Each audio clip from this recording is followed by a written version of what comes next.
Hello, hello, and good evening, everyone. How are you doing? I'm excited to be here again today. Yes, I'm your host, Yemisi Lagunju. You are so welcome to another episode of the Showcase. Yes, this is our August episode, and I know it's going to be another explosive, insightful, life transforming, life giving episode. Yes. It is the showcase. And as always, I'm excited. I am Yemisi Lagunju. I'm sure you can see that on the screen. And I know it is going to be a beautiful episode. So we're just going to give people 1 or 2 more minutes to get their popcorn, get their drinks, sit down and settle down, even as we proceed with this episode tonight. Please go ahead and share the link with someone. Go ahead and invite your friends, your family, somebody that you know needs to hear about the message of purpose. Please go ahead and invite them right now. Share the link with them.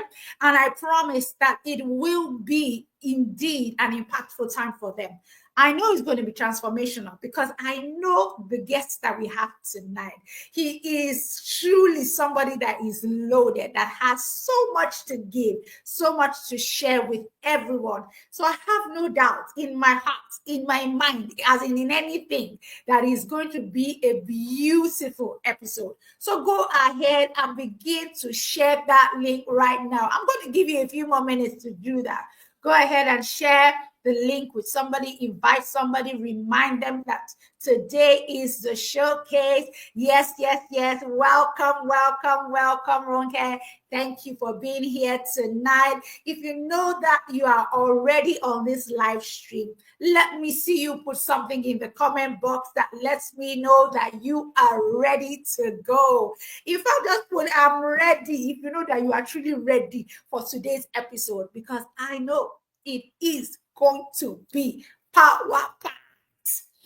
In fact, were you around when we had this last episode? That was the August edition. Well, no, the July episode that we had in August. That was Fuel Your Passion.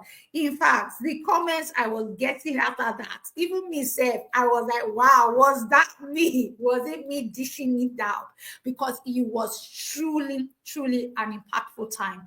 I hope that your passion is still flowing. I hope the fire is still burning.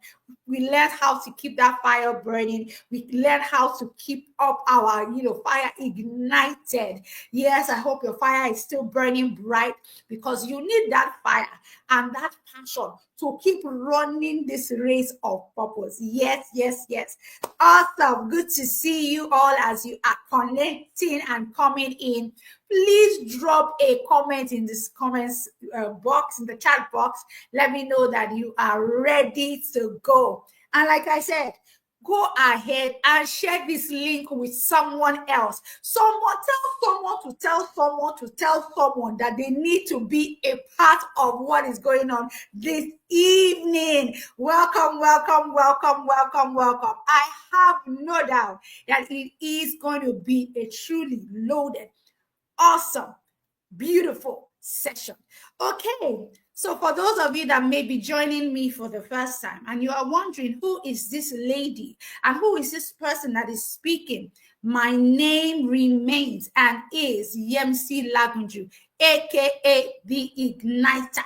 And you may be wondering, what am I igniting? I like igniting fire, but not the fire that is in the kitchen. Neither is it the fire in the fireplace, but it is the fire that is in you and in your bones.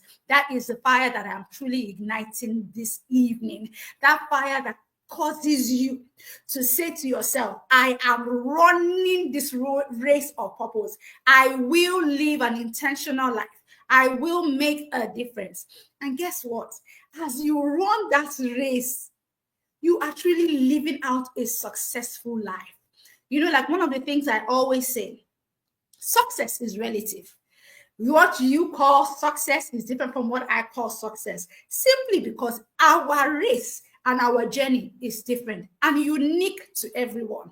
Yes, it is. So, whatever is your own purpose, why not begin to run in line with that? Why not run till you get to the finish line?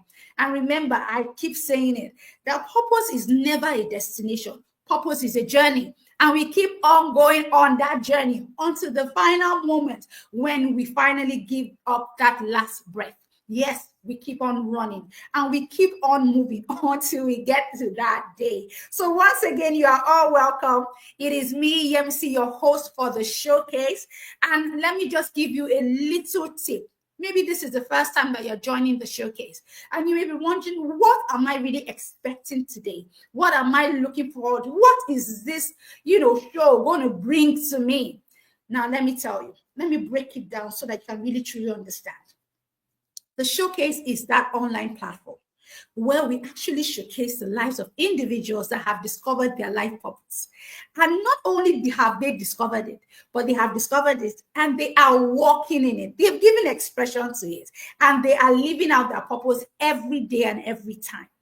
Now, it becomes so easy for everyone to actually just live life the mundane way. Wake up, eat, go to work, come back, go to maybe one program or the other, affect one or two people's life, and that's it. But guess what? Your life was not made for that. Your life was made for more than just that. Your life was made to be impactful. Your life was made to make a difference. Guess what? You were created to make an imprint and to leave a mark in the sands of time, such that you have left a legacy, an impact, a difference, to make a mark in the lives of people around you. And the only way you can truly do that is when you discover what your purpose is. Yes, and that is what the showcase is all about. We showcase everything about living life intentionally, living life on purpose, for purpose and by purpose. Yes, that is what the showcase is. And every month, we usually would have a guest speaker, somebody that will come and share their own story, how they discovered their purpose and how they have been living it out. Yes, because I believe that as they share their story, they shed a little more light on your own journey, on your own path.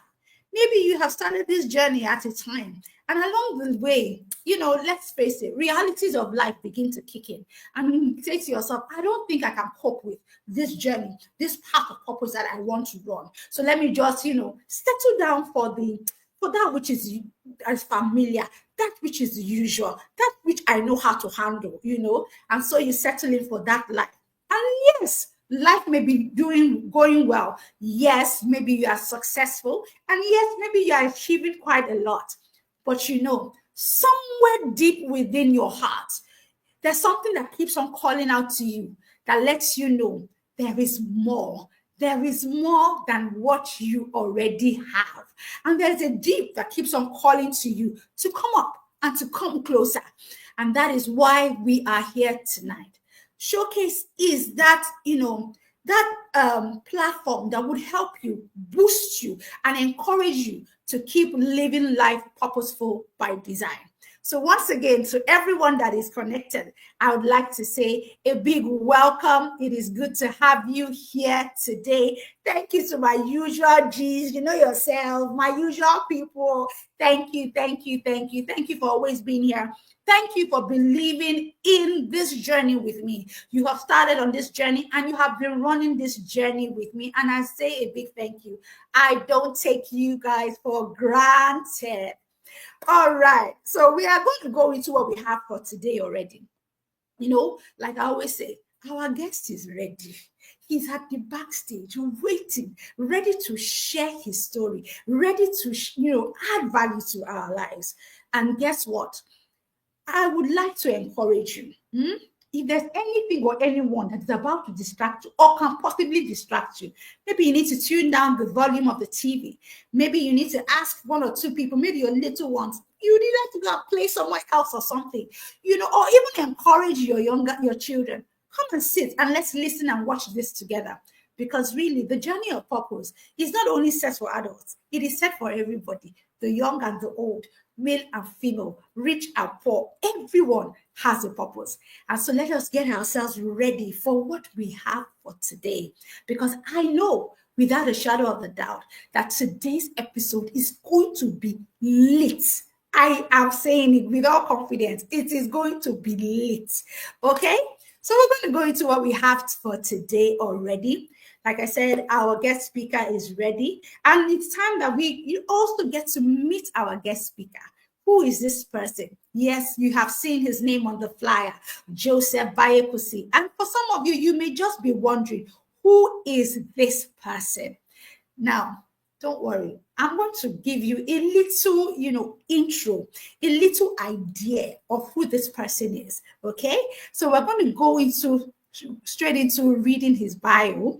And I have no doubt that it's truly going to be a time of impact and a time of, a wonderful time to every one of us. Okay. All right. So let's go straight into what we have for today. Now, Joseph Baiyekusi is a proactive and versatile professional with a wide range of skills, experience gained from a variety of operational environments in oil and gas, church ministry, learning and human capacity development, prints and graphics design, writing and publishing, consulting, logistics industries. I mean, are you guys feeling? Can you guys see all the different things already? Can you guys see it? Yes, he is the presiding minister of Dr. Soma World Ministry, a non-denominational ministry burdened with the responsibility to prepare the church for the second return of Jesus. Yes, yes, yes, that is who he is.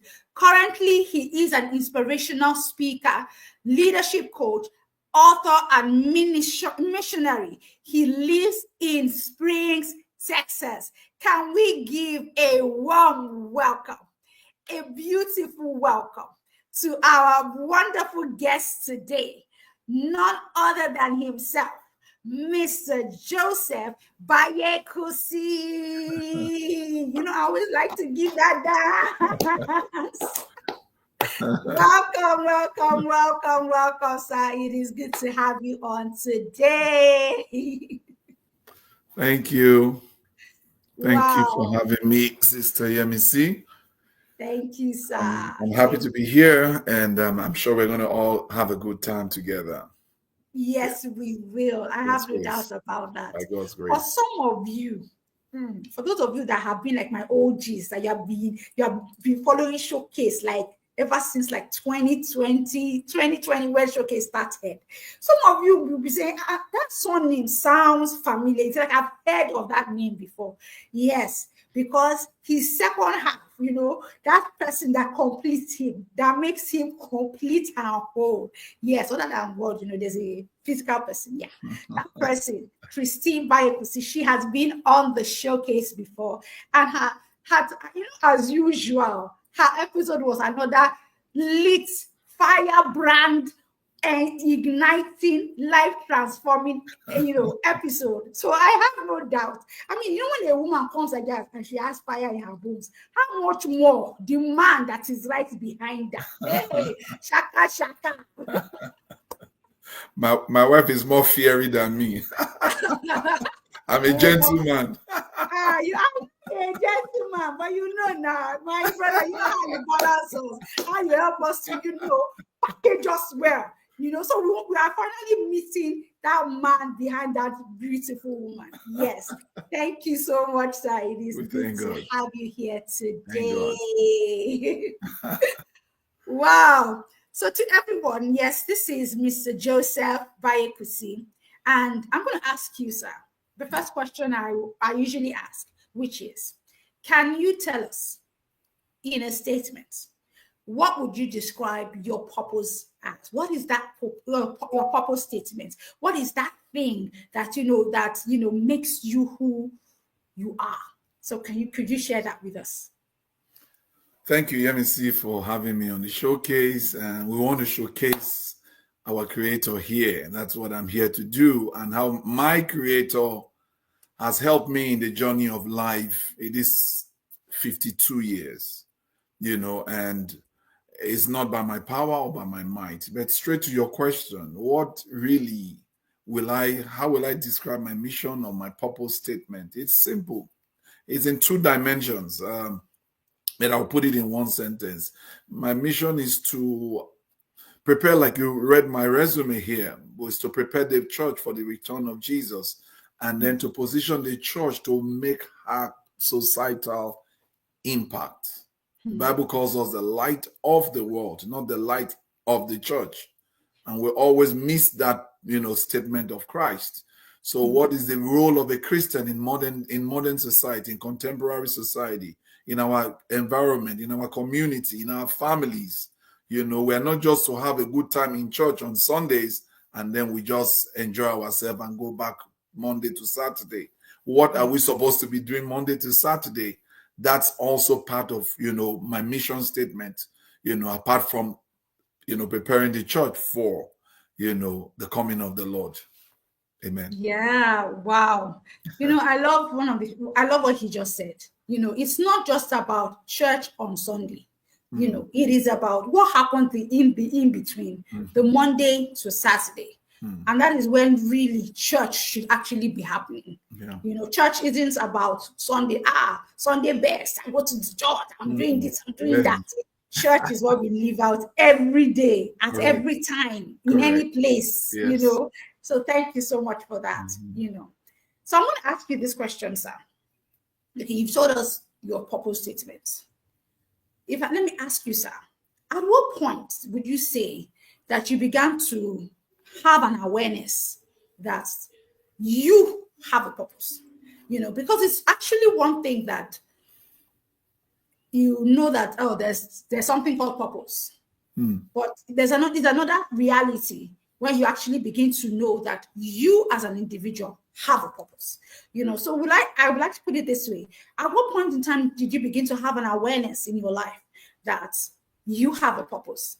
And it's not just about something generic that everybody has, but I, Joseph Baiyekusi, I have a purpose. So at what point in time was that like for you, sir? If I'm going to answer that question, I can write a book on that. It's a long story. But let me shorten it. I would say my purpose stems out of my foundation, or will I say my family, or will I say my upbringing, or the environment I was exposed to growing up. Yes.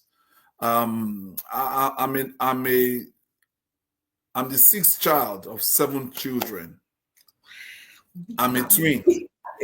I have a twin sister. So before now, I used to bear Kehinde Baiyekusi, and my twin, of course, she bears Taiwo Baiyekusi. And at what point did I find purpose? Growing up in my family, my father was a military officer. And then growing up in that wonderful family, I remember how connected, how united, how interwoven we were growing up. My father, I would say, was the first person to be a Christian. I mean, a Christian, born again in my family. We all grew up going to the church, the military church back then. And we would go to church. In fact, then Sunday was my worst day on earth because my father will force and push. We're living in Ilukbeju then. My father will force everybody to go to church, at that time. And I was like, Sunday is supposed to be your rest day. Why you push people, go to church? This was me, under 10 then. And, well, we'll go to church, but I wasn't born again. And my father will have devotion in the house every day because we're 7 kids. So every day, 7 days, 7 kids. So from the oldest to the last, you will take the morning, evening. We do our devotions in the evening. So from my eldest sister to my younger sister, Ido, we'll all take turns Monday to Sunday, having devotion and leading the devotion. So I could preach, I could share the Bible, I could even pray, all those growing up years that I was not born again, and So fast forward, I went to, Command Secondary School, Ipaja. And of course, I wasn't born again out of that experience. I went to IMT Enugu. I did my OND in chemical engineering. At that point, still, I wasn't born again. But I now transferred by direct entry and I went to Ife, Obafemi Awolowo University, chemical engineering. And it was in my year 3, January 12th, 1997, that I found and I met Jesus. I gave my life to Christ in Caris Fellowship International on campus.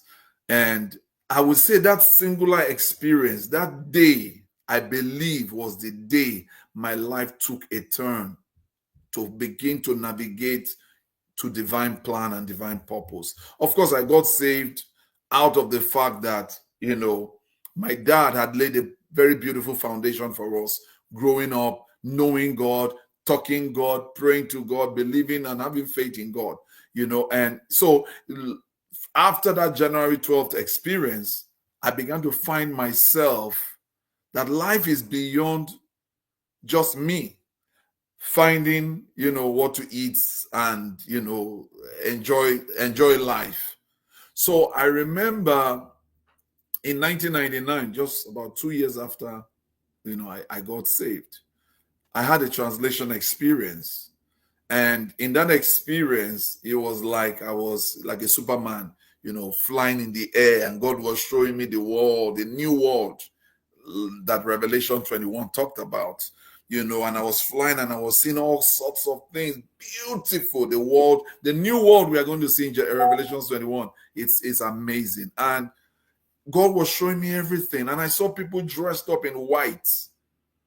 Now, the white here, I did not recognize anybody by the color of their skin because, we're not going to carry this body to heaven when we translate and we are, raptured. So I did not identify anybody by skin color, but it was like we're all like glitters, glittering beings, a host of sea of people that you cannot, count. And then I noticed that everybody had like a green palm tree or palm leaf in their hands, and then dressed in white, glittering white. And then this was what I heard the voice, I believe, of God said to me. He says, you cannot afford to miss heaven. Haven't seen the beautiful things I show you up here. There's so much joy in heaven. Go tell my people. Mark that last word sentence. Go tell my people. So I wrote it down somewhere. And I left it at that, continued school and, and left Ife. And then I found myself working in the oil industry. And then in August of 1999, God told me to resign from the oil industry. It was calling me into full-time ministry. And I was like, wow, how, why? I should leave oil company and then go into full-time ministry to do what? To preach unity, to talk about the return of Christ. At that time, I didn't even have the details then, but it was just, you have a burden. I want to put a burden on you for the church, for my people. And then he said, go tell my people. So August, I heard those words, but I did not resign. I felt it wasn't something I needed to obey. But from that day, I began to get uneasy, uninterested, with engineering, with the oil industry and life of my own, the kind of ambition I wanted to pursue at that time. So I as a daddy's boy, as a mommy's boy, I was living, me and my immediate elder brother were living together then. And I went to tell my parents where they were living then that, hey, daddy, mommy, God has called me into full-time ministry. That was in the last Saturday in August. I can't remember the date, 1999. No, year 2000. Year 2000. Because between that 1999, I had that translation experience, and that August of 2020, I was, having conversations, me and God one-on-one. God, should I resign? Should I not resign? And all that was bubbling on my inside. And August, I took the bull by the horn. I said, I've had enough of these internal struggles and battle. Like Jonah trying to run away from going to Nineveh, he ran to Tarshish. And I took that bold step, went to my parents. They were the only ones at home that day. It was a Saturday evening. And I went to meet them. I said, Daddy, Mommy, God told me to go into full-time ministry. I'm resigning. I'm leaving the oil industry, blah, blah, blah. Before this time, I'd worked, in the course of, transitioning from the Polytechnic to the university. I worked 2 years also in Texaco overseas, now Chevron, they merged with Chevron. So I worked 2 years, 1992 to 94, So I had tasted, he said, come and taste and see that the Lord is good. I had tasted the fruits of the oil company, and I felt this is where life is. I go die here. Now here God plants me. So I wasn't looking at working any other place in my life but the oil industry. And so fast forward to 1990, 2000, and this was me saying, I surrender all to you, Lord. I want to obey you rather than obey man. So I went to tell my parents, and then my mom immediately broke down in tears. My dad was speechless. It was like there was somebody just died. I came to break a news that somebody had just passed away. And the truth of the matter, I had just died, to myself, to my ambition, and to life, my own pursuit, So, and everyone went quiet. And my dad didn't say a word. So nobody talked to me back. Nobody gave me a response. After a while, I took my things and I left the house. It was cold. It was stale. And the next day, my dad had told my eldest brothers, 3 of them, and then my eldest brother called me to his house in Ilugbeju that I should come. What did he hear me go and tell daddy and mommy yesterday that I wanted to resign? So my eldest brother, he begged me, he cautioned me, he warned me, he advised me, Kehinde, don't resign, please, stay on. Look at your immediate senior brother. Tunde is still in ministry and he's working. You can have that kind of combination too. I said, okay. I listened to my brother. I listened to my family. I did not resign. But fast forward again, 3 months down the line, I couldn't take it. The pressure, the heat was too much on me. And then by November 15th, year 2000, I took the bull by the horn. I did not confer with flesh and blood. And then I dropped my resignation that day. And there's a story behind that, but I don't want to say too much of that. And my wife was then, she was my girlfriend then, she came for my send off that day. And that was November 30th when I eventually bowed out. And then my journey started. So to answer your question, that my translation experience culminating also in, all the life experiences I've had from my family, all put together, gave me that point of divergence that this is where God is calling me into. As against chemical engineering, God was calling me to engineer souls for him. That's been my calling. I'm a mind engineer. I'm into mind recalibration and inspirational talks and stuff like that. So to answer your question, that was where the igniter, right? Igniter is in the room here. That was where I got my own ignition from. That translation experience and bowing and obeying the call of God on November 30th, year 2000, when I took a bow out of engineering. Wow. In fact, that story, because for anybody that gets a job, especially as in our client here in Nigeria, if you get a job in an oil company, go don't prepare God has buttered your bread very well. Life is good, So let me ask you this. Yes, you came to a point where you actually decided, okay, I'm going to answer this call. Were you afraid, sir? Of course. I wasn't just only afraid. Afraid is even putting it lightly. I was scared. Because I grew up, if you ask any of my siblings, my senior brothers or my twin sister, they will tell you that I was pampered growing up. I was a mommy's boy. I had everything done for me, as it were. I had never struggled to do anything. And here I was embracing a call from the known to the unknown. Who takes care of my bills? This is a young man that is thinking about going to marry someday, very soon. He will start a family. And I had no assurance of anything. And let me shock you, Yemisi, for the next 11 years, not 11 weeks, not 11 months, not 11 days. For the next 11 years of my life, I walked by faith. So, was I scared? Was I afraid? I was scared. I did not know what and this is where, when God calls a man, and if you check it all through scripture, it's the same experience. Talk about Moses, talk about Abraham, talk about Joseph. 11 stars will bow before you. How will it happen? Did he know he was going to be a houseboy, a slave, or something, going to prison? He didn't know all of that. But the walk of faith is it is day by day journey. So I was afraid, but thank God, what pushed me and gave me that push and strength to go was the woman I married. I always say this. We were not married then, but she had been the one from that beginning point when God called me. And she will quote a scripture, would you obey God or man? When I started the journey in 1999, then accepted and embraced the call in 2000. She will like, you better obey God. My wife is very rugged in faith, very, very rugged. So she's been that. You can testify. My wife doesn't mind if we have to go zero to go up back again. God brought her into my life, to help me walk that faith walk. So it wasn't an easy, journey to embrace and accept the call. But today, 25 years after, I can tell the story better now.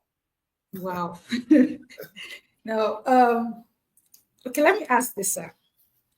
While you were going through that journey for that 11 years, walking by faith, did you at any point in time get to a point where you felt, maybe I've made a mistake? Maybe I didn't really hear him. Or maybe, like your brother said, oh, maybe you could have felt that maybe I should have, maybe I didn't do it well or the right way. Maybe I should have maintained my job and continued. Did you at any point in time, get to a place where you felt you struggled with it and said, maybe I just didn't get it right? Because I know personally that there have been seasons in my life that,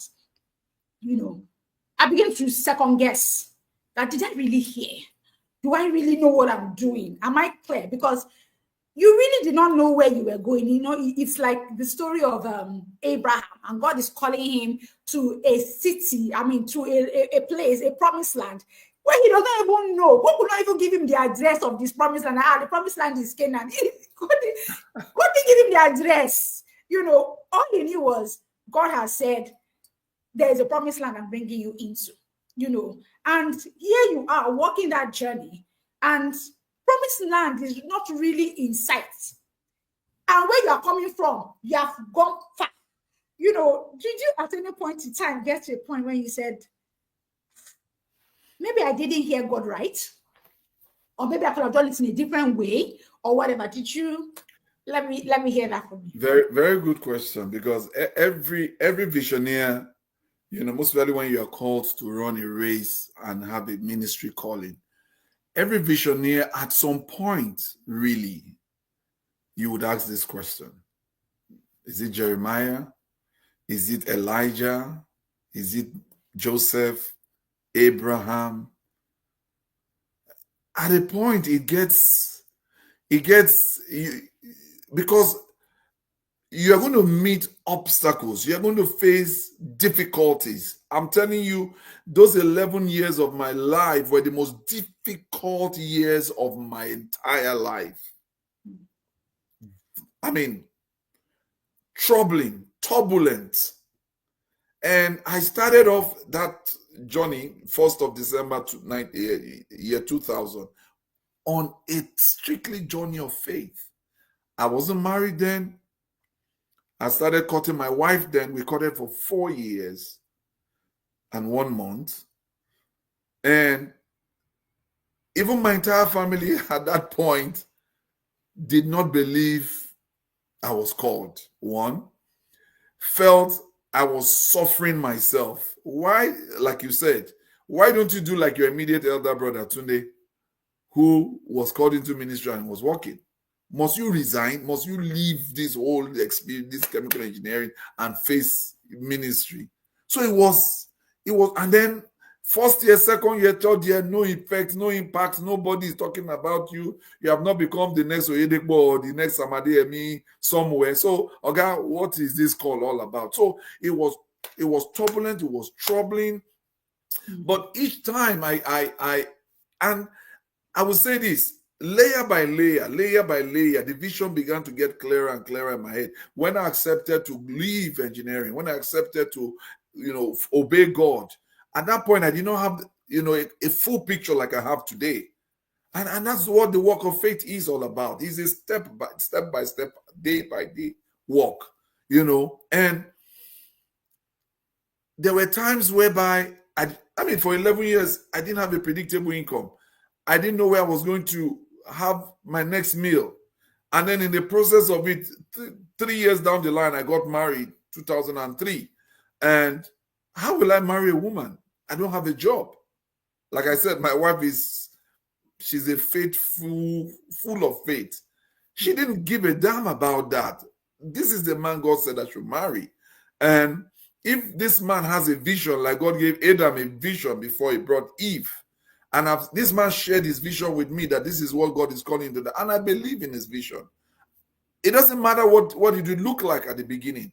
So we started off, and we didn't even have a house. We got married in Air Force Officers Mess in Victoria Island. My story is very long. I don't want to bore you with it. But it was really, really tough. I didn't have a house to take my wife to after our wedding day. Wow. So we had to go lodge for 5 days. Okay, we first lodged 2 nights at Bible Guest House in Pangrove. After then, we went to MFM Prayer City for the next 5 days apart. Wow. We didn't have a house. We had to go and pitch in my former boss's house, in his boys' quarters, 1 room, 1 bedroom, no sitting room. That was where our mattress is, and it was only mattress in that room. There was no chair, there was no TV, there was no radio, there was no fridge, 1 camp gas cooker. That was how we started. Obeying God. It looked foolish, it looked stupid, and it was like, God. But the joy of embracing the call that you know you're in the will of God didn't shake me at that point. And then we began to, have kids. Number 1 came, and on and on and on and on the story went. But in those 11 years, God used that to solidify me walking when he tells me do this.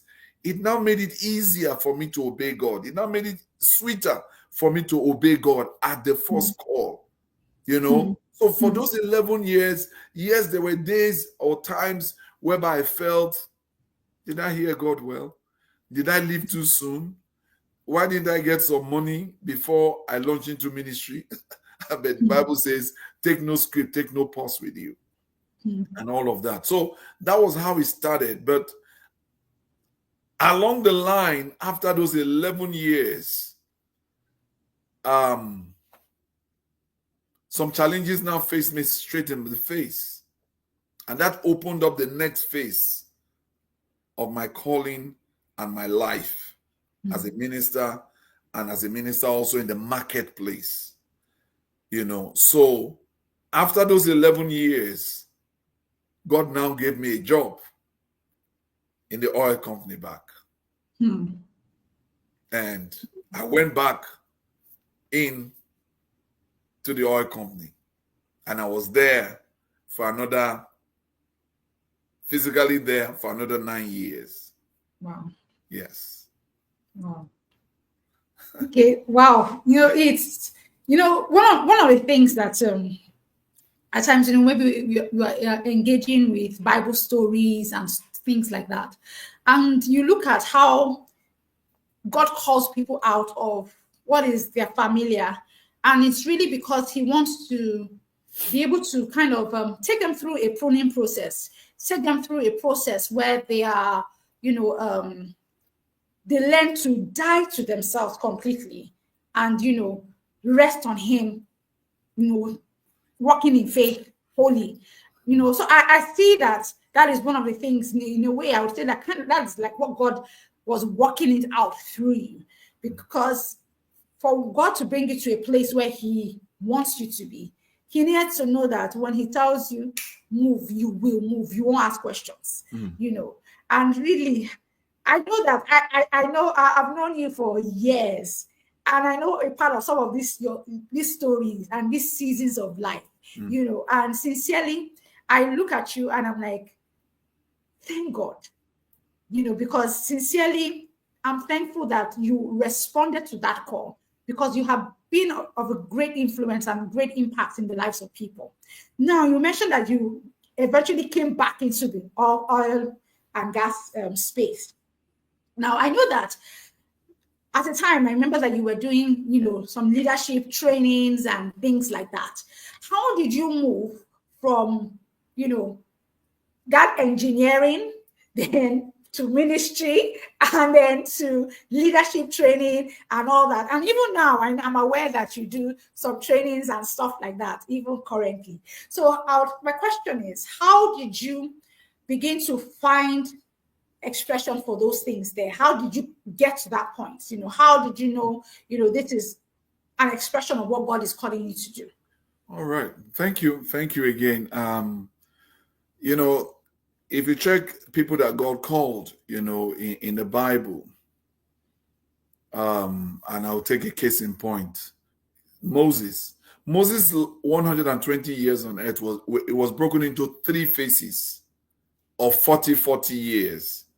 The first 40 years, he was a prince of Egypt. He enjoyed wealth and affluence. He was rich and everything was going well for him. And then here came the call. 40 years again.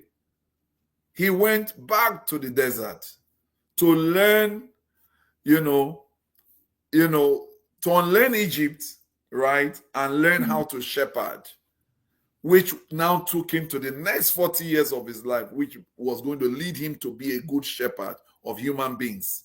Those in between 40 years was to shepherd animals.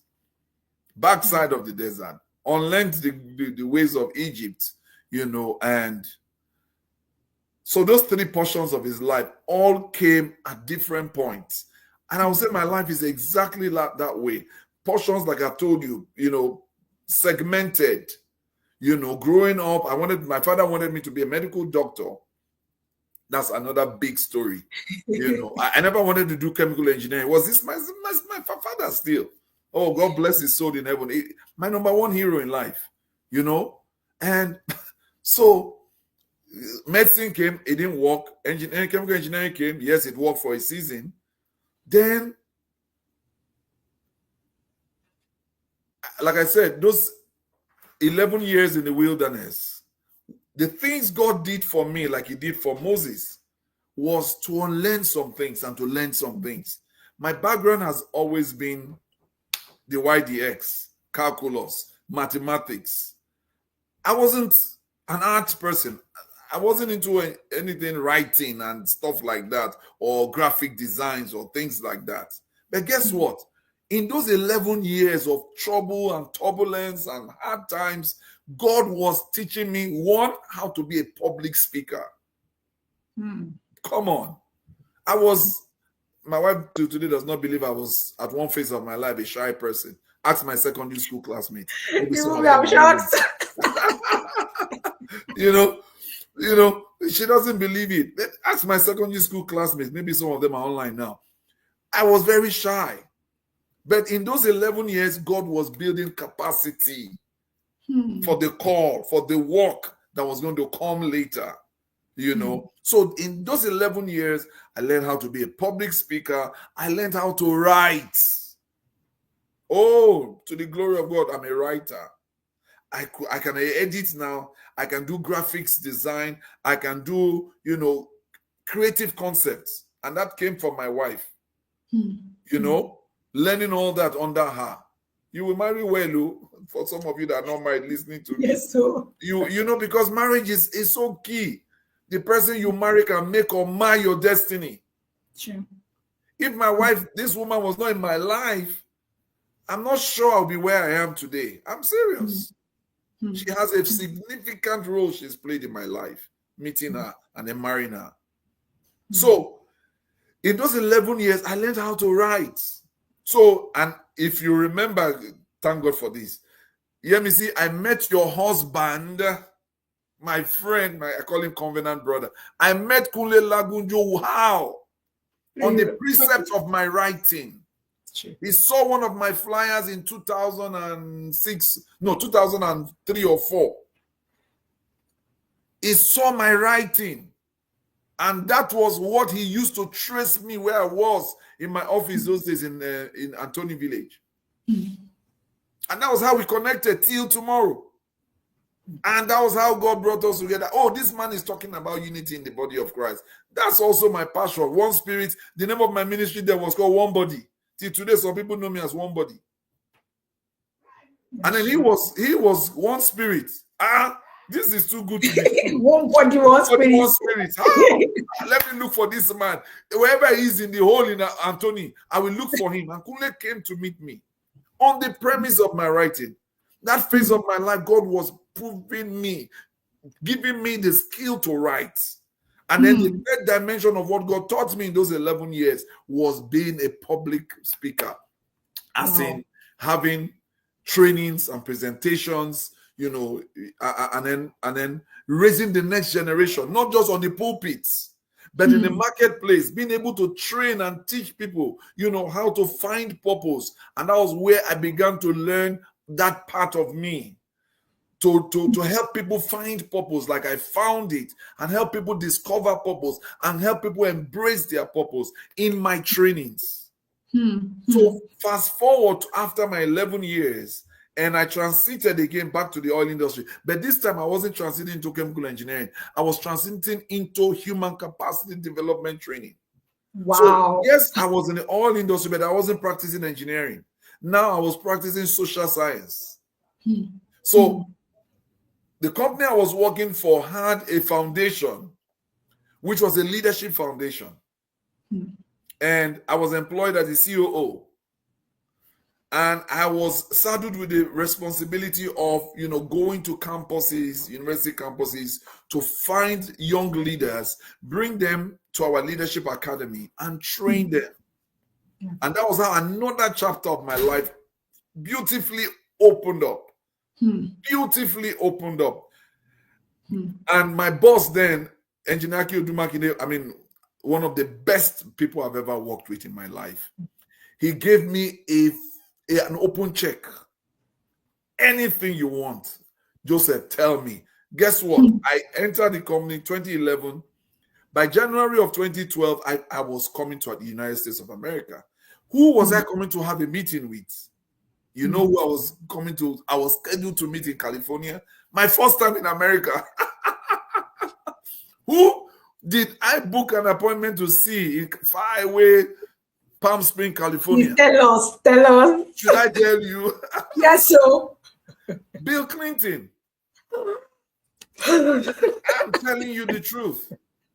He just left White House. So he just started his own foundation called, Clinton Global Initiative, CGI.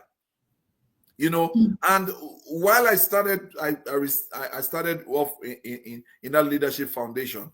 I was like, we are going to have a leadership conference. Who is going to be our speaker? Bring the person to Nigeria. And I was on the internet just surfing and checking and all of that. And I just saw the program Bill Clinton was going to have in California. I told my boss, I said, hey, okay, we need to bring this man for our leadership conference in 2012. And my boss said, fine, fantastic. Let's work towards bringing him. Okay, we'll go together. And then last minute, my boss pulled us, say, hey, there are some business, meetings that came up that he has to handle that I can. Yeah, Joseph, you can go talk to Bill Clinton alone. You can do it. You can do Amike. Anyway, I went. And that was how my journey started, in that leadership journey to raise leaders out of Africa. Wow. And the next 9 years of my life working in that leadership foundation was phenomenal. I will tell you, if I want to relive my life, those are one of the days of my life I want to relive, because right before me, we did so many things, exploits on campuses, to find young people. Nigerian youths are loaded if they can be triggered rightly. If we have foundations like ours across the length and breadth of Nigeria, people should watch out for our nation. Because I can tell you for free, out of that leadership foundation, we've raised people that have gone to, politics, gone to blue chip companies, academia back in on campus. Some are become inventors or big business guys. I mean, just 2 months ago, I live here in Spring in the US. Just 2 months ago, one of my students that we trained, I just got a WhatsApp, no, it wasn't WhatsApp, Messenger, Facebook Messenger message. And then this guy just texted me. They call me General, JB. And then he said, General, good, I'm here in Houston. How can we see something like that? I was like, wow. And then this guy's in Rice University doing his PhD. Wow. Right now, as I speak to you, I have 2 students from our academy that are here in Rice University. Rice University, we call Rice University in Houston the Ivy League of Texas, just like how you have Harvard and MIT and Yale. Rice is the Ivy League school of Texas. 2 of my students are there. One of my students is in University of Pennsylvania. I have them. So one is in Stanford. One is in University of California. Scattered everywhere here in North America. So my in Europe. So I say those 11 years that I thought I was suffering, our things were tough and rough and hard, were really the crucible, the furnace where God was training me, refining me, that someday I will become that speaker that people will hear. I will become that coach that will coach people. I will become that resource person that can put together programs. I mean, we did fantastic things in our leadership conferences across campuses. Right now, we have about 9, of our leadership, 9 club chapters of our leadership club on universities in Nigeria. And a whole lot. Yemisi, I can't catalog as many things that God did in the marketplace through this vessel to the glory of God. Because of those 11 troubling years, like we call it. And it's still pushing me on. There's a new project. I'm here in America on 2 fronts. It's pushing me on for the next project I'm working on right now in America. You will hear about it very soon. Yes, so we're looking forward. So everybody, please keep your eye on this space. Keep your eye on this space. I'm so encouraged by your story, sir, because it makes at times you wonder when you were going through your wilderness experience. Yes. You would have been like, Baba God, when will all this wahala end now? When will these things, the better days come? Because God will only show you the end. He will not show you that you will go through wilderness. He doesn't show you the in-betweens. But the reality is that in-between was where you begin to learn the disciplines, the skills, and you build capacity for those things that he was actually taking you into. So really, if you, by any chance, maybe my audience, you're here, you're listening, and you are going through your wilderness experience, guess what?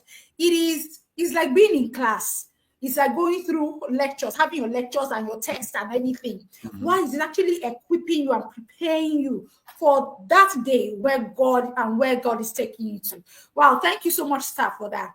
Now, I've been asking for comments and questions. I thank you so much, everyone, for your comments. But I have a question here, and I would love for you to kind of, weigh in on that question. It says, my question to the man of God is, how do I know the promises of God for my future? And what are the steps to be fulfilled? What are the steps to fulfill these promises? Okay. So it says, how do I know the promises? How do I discover? How do I know the promises of God for my future? And how the steps to fulfill these promises. Thank you very much. I know who wrote this. It's good to hear from you, Solomon. Solomon, my friend. Praise God. So in those, like I said, those 11 years in the wilderness, a whole lot happened in my life, a whole lot. And one of it was helping people, find their calling, like he's asking now. And God gave me 3 Ds to help you find your purpose, your calling in life. And I'll quickly talk about the 3. Purpose is either delivered, discovered, or desired. Mm-hmm. It is delivered. In the case of Abraham was just living his life in his father's nation. And then one day somebody just called, Abraham, get thee out of your father's house. It was delivered. It was delivered to him. The same for Moses, burning bush experience. And hey, Moses, go to Egypt and deliver my people. Theirs was delivered to them. They heard God. Paul in the New Testament, they heard God. But how many, in quote, Christians today hear God? How many people, not just even Christians, how many people hear God directly, like I heard, believe? Right? So mine was delivered. The second dimension is, it is discovered. Joseph, even though he had a dream and God was showing him something, in the course of him walking with God, he discovered that this is my life. And then people think that Joseph was a dream interpreter or a dreamer. That was Joseph's life. That was the surface. Underneath the dreamer was a man who was an administrator par excellence. That's true. It wasn't his dream that took him to the palace. The dream was just God showing him that this will happen later. How did he walk that path? Because he was an administrator, excellent administrator, and it was all over in scripture. From his father's house, he was tending sheep with his brothers. Remember, he went to report them to his father that these people they are doing malpractice. They are stealing family funds. They are embezzling money. They are doing wrong things from his stepbrothers. Joseph was a man that kept the books. Joseph was a man that was full of operational excellence. He started from his father's house. Graduated from there, became a slave boy and a house boy in Potiphar's house. What was his resume? Potiphar did not care what was happening. Joseph administered in Potiphar's house excellently well. He left there, went to where? To the prison. They made him the head of the prisons. Why? Par excellent administrator. So in all of these, bumpy paths he followed, he was discovering and building his capacity to administer. And then at the end of the day, God said, I've tried this guy. Now, go to become prime minister. And see what he did as a prime minister in Egypt. At the age of 30, Joseph became prime minister. You know how much time he was on that throne? Do you know how long Joseph stayed on the throne? No, I don't. 80 solid years. Wow. He became prime minister at the age of 30. Wow. He died at the age of 110. The last verse of Genesis 50. Read the last verse. And Joseph died. And that was the end. And that was the end of the book of Genesis. One man ended the whole book. Can you imagine? If you go to Exodus chapter 1, the same Joseph opened the book of Exodus. It says, and there was a Pharaoh that rose that did not know Joseph. That was how it started again in Exodus. That was how powerful that one man is. So purpose can be discovered as you begin to trade your skills, your gift, your talent. God will be driving you. Look at people today that are not even Christians. Bill Gates, take for instance, he began to develop himself in the area of what? His passion. And in the course of it, his father wanted him to read law in Harvard. That was the part his father cut for him. He did 1 year in Harvard, but as he was there trying to read law, he said, "Let me take electives in computing, because that's where I love computers. I like anything computing and all of that." And he took some classes there, and then wow, his mind opened up, and that was it. So your purpose can be discovered. Then the third dimension is it can be desired. Again, a lot of people will not hear God directly. So you can desire to do something like Nehemiah. Nehemiah never heard God in Artaxerxes' palace. Go to Israel, to Jerusalem, and rebuild the walls of Jerusalem. No, read Nehemiah chapter 1. He desired something. He was comfortable in Aso Rock or in White House, as it was that time. He was a cupbearer with the king. So he was enjoying royal presidential palace life. He must have been living in the quarters in the palace. But someday, Hananiah and some people came to where he was. And then guess what? He began to ask, what is happening in Jerusalem? What is going on? What's going on in Nigeria? What's going on in Anambra? What's going on in the shipping industry? And then you begin to draw a passion, a desire to change the landmark in Anambra State, or in that your profession, in that your career. So you can desire something and God will back you. Wow. So it was out of that desire, God backed Nehemiah. Go, okay, you want to rebuild the walls of Jerusalem. What is the first step? Go and take permission from King Artaxerxes. And in chapter 2, he went. And then he said, oh, what will happen to me? Or I don't know if Artaxerxes will put me in jail or dethrone me from this highly exalted position. But he went anyway, and he found favor. Yeah. Artaxerxes opened the chest of the wealthy kingdom to him. So a lot of people have found themselves in this third category where God did not tell you anything. You just desired out of passion, out of, an interest. Mother Teresa did not hear God say, go and begin to build orphanage and take care of children. It was something that she desired. She hated something. She saw something that she wanted God to use her to solve. And Mother Teresa her legacy still lives on. So to answer Solomon, it could be in this 3 dimensions. You discover it, it's delivered to you divinely, or you desire something. So I hope that answers his question. Wow, thank you. But I have learned a new dimension. This is amazing. It's truly, truly amazing. I know one of the things that I love to say, when from time to time I share with people, is that it's amazing how we may have the same message, but God gives us in different dimensions, in different ways. Here you are, that one of the things that you stand for, the core, is to find your purpose wherever it is, whether in the marketplace or ministry, and give expression to it. And really, that's what I also stand for. But the expressions are different. And yes, the experiences have been different. God, has a way of equipping us exactly for the purpose to which he has called us to. God knew where you were going, and he had to equip you through that 11 years of equipping, So really, I just want to encourage anybody listening tonight, wherever you are in your purpose journey, guess what? God will continue to equip you, and God will continue to, refine you for where he is taking you to. Purpose, we must walk in this purpose journey. And because really, I know for a certainty that there's no better life. There's no better life outside, walking in purpose and living that purposeful life.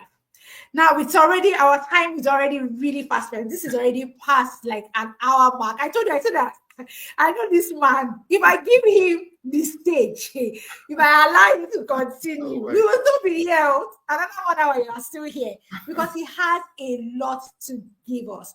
But I'm just going to ask you, sir, that even as we round up, can you share with us, maybe 1 or 2 things that you would say, okay, what is that thing that you would say to us that, look, as regards living life purposefully, about, like today we're talking about grace. We're talking about grace. We're talking about purpose. What is that one thing that you will say to somebody listening today that has heard your story? What is that one thing that you will say to them as regards living out their purpose? And especially, when it seems like the wilderness is a tough place to be, what would you say as regards God's grace in all this? But you've answered the question by asking the question, really. But let me say it with an experiential answer. Thank you, Chidima. It's all grace, really.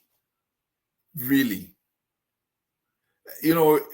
I think in 1 Corinthians 15, verse 10, Paul says something. The man that wrote 2/3 of the New Testament. He said, I am what I am today by the grace of God. Now listen to the qualifier. He said, but yet not I, but the grace of God that was upon me.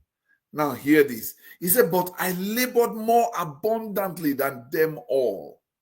So there's a place where grace comes, and there's a place where your labor to back up the grace of God comes for you. I mean, imagine if I had said, oh, God called me, I will leave engineering, I will answer the call someday. God, don't worry. I know I will still answer that call. But grace pushed me out. And like I said, those 11 years were rigorous years of unlearning and relearning and learning, things. And in the course of it, a lot has come into me today that has made me so sure of the path I'm following.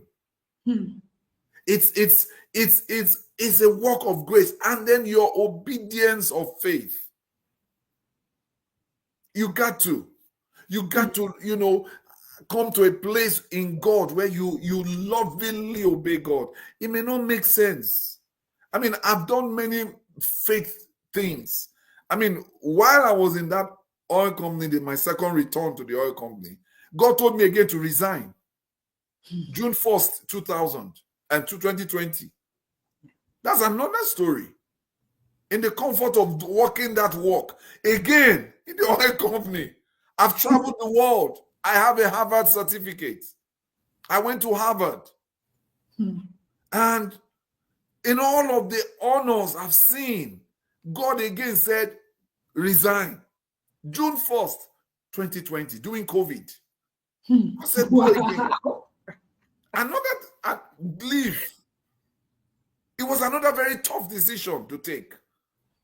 Because like I said, Moses' life was segmented, 40, 40, 40. I don't know how mine has been segmented, but I'm still on a journey. Like you said, success is a destination, not a destiny. So I'm still on the journey of succeeding in my call, in my work, in my assignment on the face of the earth. I've heard God tell me things to do that my wife and I, we did. And why did we do this? Are you out of your mind?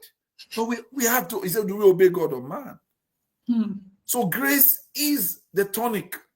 But you must also, like Paul said in that Corinthians 15:10, you must also labor in the grace. There's a place for you to, the labor there comes in your obedience of faith. So that is what has helped us. Okay, come to the United States of America. That's another story again. That's another chapter of my life that I've been here. If I open that chapter now, I will not leave here. We will not close. We will not close. I'm telling you, because again, if I open up that again, you will be shocked and amazed at grace again at work. I mean, now, it's one-on-one. I'm going to go and hear the stories. It's another testament. It's another episode of grace at work again. So the bottom line, like Jesus Christ said, herein is the Father pleased with me because I do always the things that please him. Our Christian work is not just go to church, sing songs, give tithes, and then, pray, die, fire, and all of that, and then just enjoy a good message, and then Monday you are out of reach. God cannot even reach you again. No. Your life starts on when you are driving out of that church premises. Your true Christian life and walk starts outside there. What are Christians doing in the marketplace? We are the light of the world, not of the church. We are the salt of the earth, not salt in the church. Upon that talk now is another experience. Another one also. You scratch my liver there again. In fact, So I'm so passionate about who we are as Christians. Yeah. Joseph, yes, we've been called to live righteously and holy lives. Beyond us, living holy and righteous. What else? Is that all Christianity is all about? I beg to be corrected. No, man, no, sir. And I give you 2 examples in the scriptures. Joseph and Daniel. Was Joseph a holy man in the Bible? Yes. He said, how can I do this wicked thing and sin against God? The Bible says, and Joseph feared God. He lived a life of reverence. You could not pinpoint him with any sin or anything negative. But was that all about Joseph's life? No. Look at him in the marketplace. Nobody could interpret the dream of the Pharaoh. He came to the scene. He interpreted it. He did not only interpret it, he gave them witty solution how to live through those 7 years. And he did not only give them the solution, he administered the solution for the next 80 years. That's Christianity. Flip to Daniel. Daniel's case was even more terrible, more harder than Joseph. At least Pharaoh remembered his dream and told them.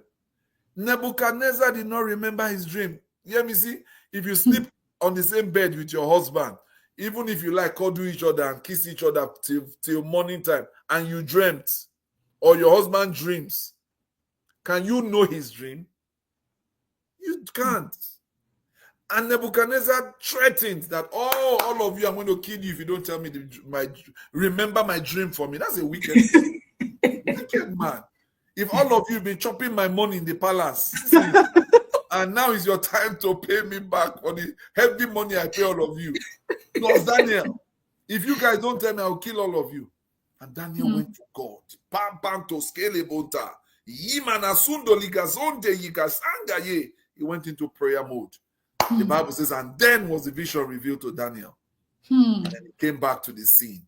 Yes, a man in the kingdom has found the answer. He knows the dream. He doesn't only know the dream, he knows the interpretation. And Daniel outlived 4 kings. Wow. 4 kings. Nebuchadnezzar, his son Belshazzar, Darius, and Cyrus. 4 kings. 1 boy. He started as a young man. Sir, if I allow you, you will be another 1 hour. You're very started another 7. You scratched my liver. Don't mind me. I have pressed your button and you're letting it go. In fact, I just love myself. I love my salvation. I love my Christianity. I love my God. I love what the church represents to the world. And one of my mantra scriptures is what Jesus told us in Matthew 5 from verse 13 to 16. You are the light of the world. You are the salt of the earth. Verse 16, let your light, Christians, children of God, let our light so shine amongst men, not in the church, amongst men. They might see our good works and glorify our Father. And that's what Jesus lived for. He went about doing good, not in the synagogue, in the marketplace, on the streets of Jerusalem. I know that they are speaking. There's somebody in the audience. Our ministry is marketplace. Correct. Ministry in the marketplace. That is being 100% correct. Thank you so much. In fact, please, everybody, can we show some love to Mr. Joseph? Let us give him the fire emoji. Let it start rolling. The fire emojis, the applause. Is it the roses and whatever? Let us begin to roll it out, because this man has given, he has shared something with us. He shared his life story. And sincerely, we are encouraged. We are challenged, I've caught some revelations, sir. I've caught some revelations. I will not lie to you. Oh, really? Thank God. Thank you. In fact, You know, when you say that we are not salt to the church, you can imagine if all of us salt within inside church. That means when salt is too much inside pot, is wahala. Because it will not, you do not even have taste again. As in, you can imagine me pouring a whole packet of sauce in a pot of stew. Nobody will be able to eat it. Our value, our essence is outside of the church. Correct. That is where we will become relevant. That's where we'll truly make an impact. Thank you so much, sir, for your time. Definitely. In fact, I will see how, I'm sure one of these future episodes, you will be coming back to share more of your story and even more on your journey. To you, we say a big thank you. Thank you for your time. Thanks, my audience. As many of you, I hope I've been able to ignite you like my igniter sister. You know, it's the best thing you can do for yourself. Obey God and live a life of purpose. You know, it gives you the best sense of fulfillment and accomplishment, not the amount of money you have in your bank account. That can also come, you know, obeying God, you know, but most importantly, it's about lives, you know, touching lives. Ministry is about touching lives. I didn't go into those dimensions about all that God has used in my own little corner, me to do for humanity. But I thank you all, and I pray we will all ignite our fire and do stuff for the Lord and for humanity. Amen. Thank you so much, sir, once again for your time. We truly appreciate you. A big God bless you. Yes. We're going to have to close this session. This has truly been a beautiful one. Thank you, sir. To everyone, I just want you, the way that you are going to, you know, show to Mr. Joseph that you have truly been encouraged, you have truly been ignited, you have truly been blessed. Let me tell you how you're going to do it. Just go ahead and share the link with someone, because I have no doubt that people need to hear this story. I'm sure you would know somebody that may be in their wilderness experience and be feeling like, this wahala too much. You know, encourage somebody, share this link with somebody, you know, encourage somebody to find their purpose, because really there's no better life outside purpose. Purpose is really what matters. Purpose is what makes a difference. You know, and sincerely, I came across, you know, there was something I learned during the week, you know, even like talking about the story of Joseph. You know, Joseph was a dreamer. Joseph was a dream interpreter, and he was a dream maker. Those were the different phases of his life. He was first a dreamer. Then he became a dream interpreter, and then he finally became a dream maker. Whatever phase of life you find yourself, guess what? God's grace is more than sufficient to help you, to see you through, and is ready to carry you to the next phase that you need to get to. So please, let us just be encouraged at any time and at any place and at any point in time that grace is available to us, and that grace is what will truly make us unstoppable, and we keep on running that journey of purpose until we get to the very end. So to everyone, thank you for staying, you know, online this long. Yes, it's been a long session, but I know that you have left encouraged, you have left ignited, and you have left, you know, empowered to continue to run your race. So till we see again next month, my name remains Yemisi, and I am the Igniter. I would like to encourage you that, yes, catch up on some other videos that we have even on this channel. Yes, you will be truly ignited. So many stories have been shared. So many people have shared their story. And I promise you, you will truly be ignited. You will find enough light to shine, you know, on the path where you are, to bring you to the place where you need to be.